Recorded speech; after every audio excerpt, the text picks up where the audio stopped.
So, what weighs approximately 18 kilos and is fragile? A G3 iMac. This isn't any iMac. This is the flowerpower G3 iMac. One that I am missing from my collection. And why do I have an iMac collection? Oh, I guess I've got too much space and wanted to fill it with garbage. No, I'm crazy, of course. It's the real answer. Now, this I ordered from eBay. I was actually really surprised to find one. It came from interstate, and I had to organize a courier to pick this up from the person's place and deliver it here. Now, I am really hoping, fingers crossed, that this iMac has come to me without any damage. Now, I got photos of this before it was shipped, and I know it definitely was not damaged in any way. But I've seen too many G3 iMacs delivered, like on YouTube videos, too many of them delivered to people where they've been damaged. Actually, not just the G3 iMacs, any CRT based Mac. Obviously the CRT has a lot of weight, and that can shift in transit, especially if it's not being handled correctly, and that can obviously, the weight can cause some damage. So fingers crossed the iMac will be in great condition.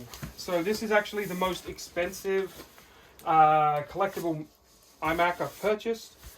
This cost me $250. Okay, good to see the amount of bubble wrap and this padding.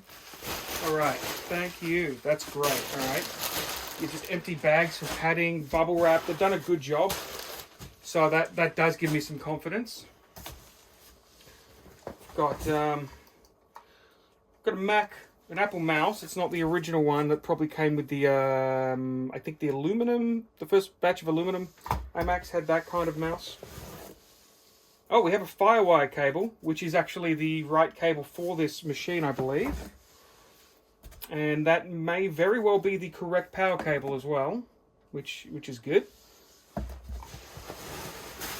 Tons of packing material. I did ask this person if they could pack it with a lot of bubble wrap and stuff, and they have. So that's a good sign there.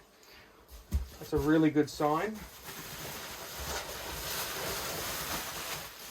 Okay, so what are we seeing?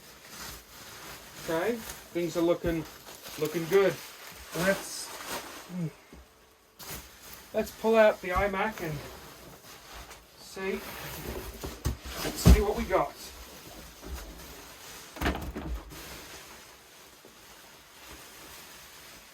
Oh, well,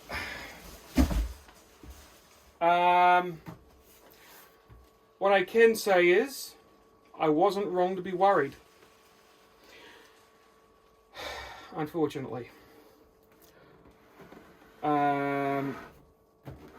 So things didn't get handled as I'd hoped. That's actually pretty. Oh, that's pretty depressing. Okay, let's get a bit of a better look at this iMac. Alright, so it appears that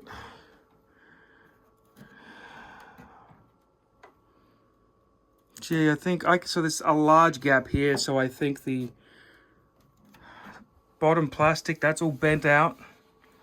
We've got our CD drive, headphone jacks are all out of whack.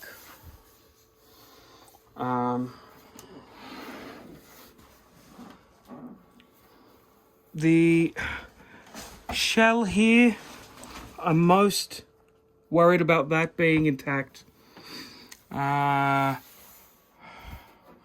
There's some marks that is interesting because I didn't notice them in the pictures, but you know, maybe I can clean that off. The back, I mean, we've got the Apple logo there intact. So the good news appears to be that the actual plastic shell here with the pattern on it. Seems to be pretty well intact. So I think it might just be the front and bottom, which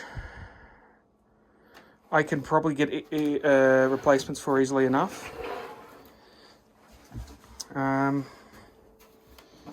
Let's... One moment. Sorry.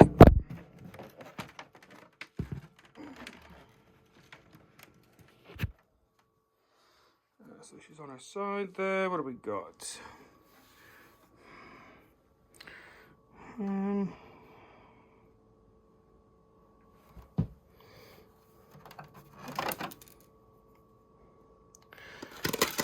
I found some of the plastic.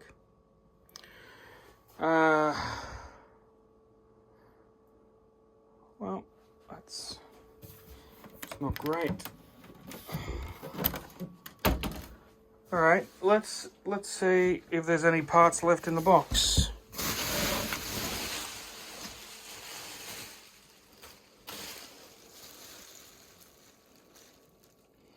No, all right. Gee, that's really a shame. They use so much bubble wrap. How rough are these deliveries? Well, here's the condition of the most expensive collectible iMac I've ever purchased. I have a gut feeling that it's still going to turn on and run and everything. I may be wrong, but it is what it is, and I do have it now. So I guess we will be releasing at some point a restoration video for this.